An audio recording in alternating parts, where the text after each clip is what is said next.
Want your game reviewed or just want to talk about Overwatch or anything in general? Feel free to send me a message on Discord by joining my server. Link is in the description.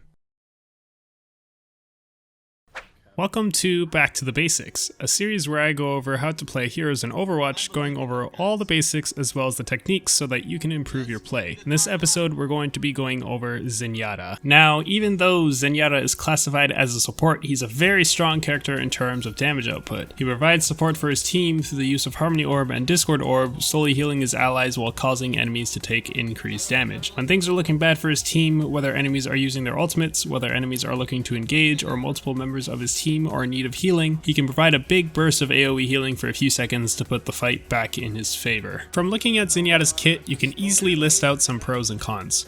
Starting with the pros, Zenyatta has high damage potential, no damage fall off, has regenerating health, and doesn't generate footstep sounds. As for his cons, he has no mobility or escapes, no survivability, and he's fairly squishy. So by looking at these, for Zenyatta, since you have no mobility, you're generally going to want to sit in the back line of your team. If you fall out of position, it's really easy for enemies to kill you, especially if they're running characters like Winston, Tracer, or Genji. If you find yourself in a bad spot, you really don't have any real way of repositioning yourself, so you're probably going to die. In addition to that, you're fairly squishy, so snipers like Widowmaker or Hanzo can be a little bit difficult for you to handle on your own sometimes. Due to these weaknesses, you'll find yourself in many instances where you won't be able to play aggressively on your own, and you'll need to stand in the backline of your team. Throughout the game, it's very important that you constantly be repositioning yourself so that you aren't putting yourself too close to the fight, keeping yourself at a distance from enemies. It's very easy for you to die, so always being in position is important. So now that we know the pros and cons of Zenyatta, let's look over his abilities. Starting off with his primary fire, Orb of Destruction. It's a projectile that deals 46 damage that has the ability to headshot. His primary is pretty straightforward and doesn't really have any special properties other than the fact that it's a projectile, which means that you'll have to lead your shots a little bit. Whenever you don't need to use your other abilities, that being Orb of Harmony or Orb of Discord, and you have vision of the enemies, you should generally be looking to use this ability. I say generally because this will not always be the case, but will be the most common choice when this situation occurs. Next, moving on to his alternate fire, Orb Volley.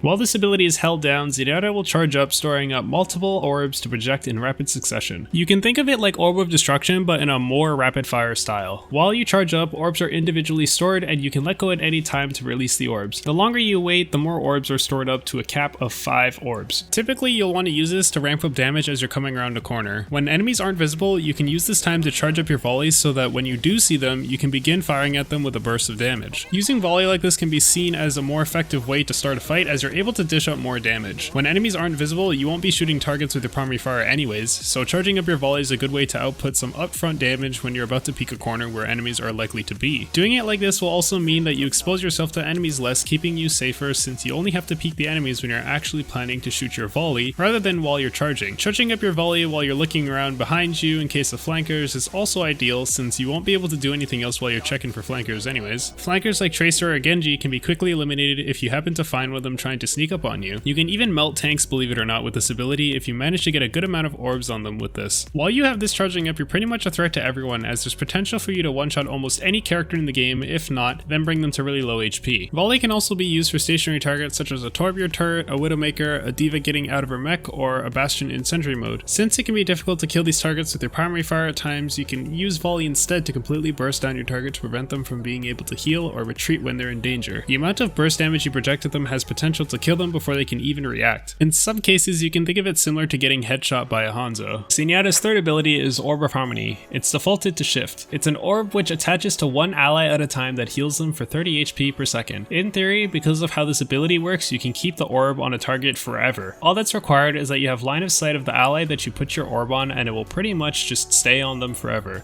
The moment they walk out of line of sight, after 3 seconds, the orb will return to you unless they come back into line of sight, you putting it on another target, or the target that you had it on dies. In addition, if you die, then your Orb of Harmony will be removed from your ally. You should always have your Orb of Harmony on somebody. It should be in very rare cases where you don't have your Orb of Harmony on an ally. Since it doesn't have a cooldown, you should be constantly evaluating who needs it most. Now you might say, don't I just put it on someone who's low HP?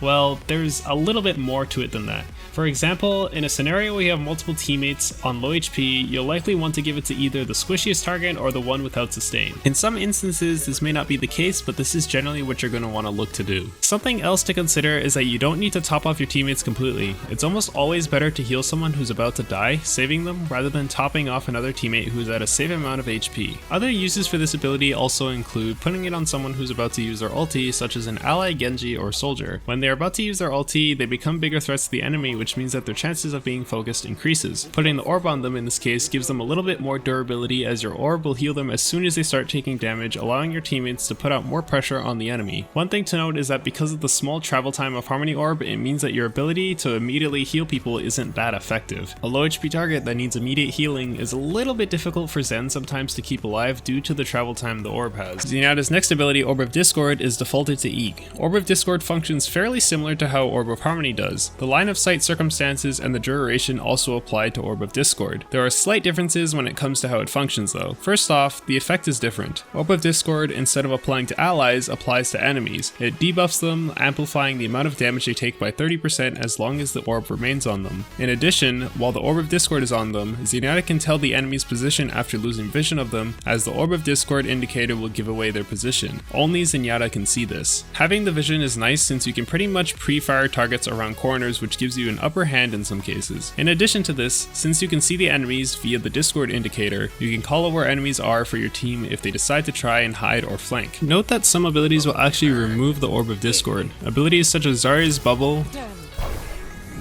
Tracer's Recall,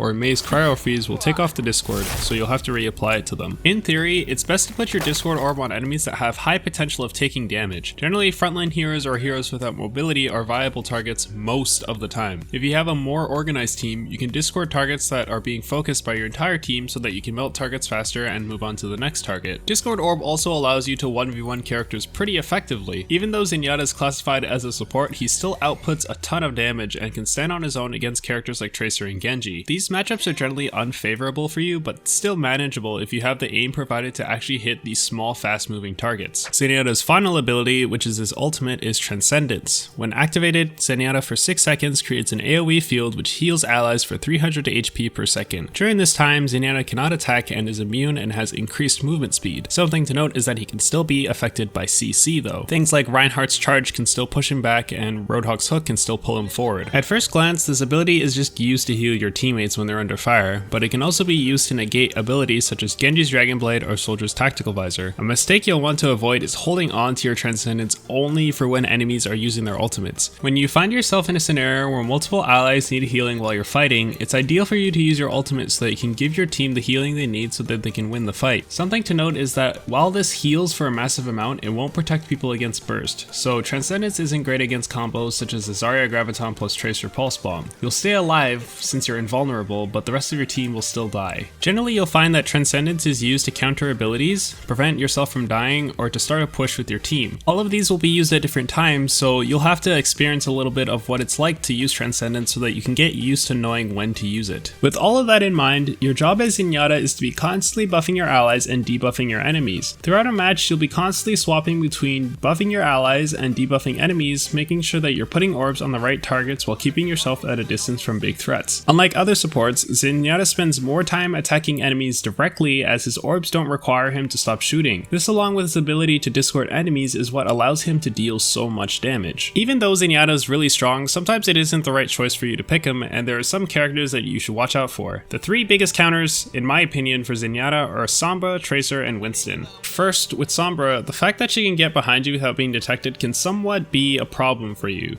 Unless you can one-shot her with the Orb Volley, chances are that after you hit her once or twice, she's going to use her translocator to get out. Her doing this can be really annoying but manageable. The most difficult part about her is her ult. Sombra's ulti will reduce your HP to 50 and she'll instantly kill you after doing so. You don't really have much breathing room for when she does this. The only real opportunity you have to survive in this case is to pray that you're not focused or that she has really bad aim and hope that you don't die. Zenyatta's second biggest counter is Tracer. Tracer capitalizes on the lack of mobility. She can blink around you, distorting you as she quickly melts you down. If she gets close to you, you have to make sure that you don't lose sight of her and keep track of where she's blinking, otherwise you stand no chance.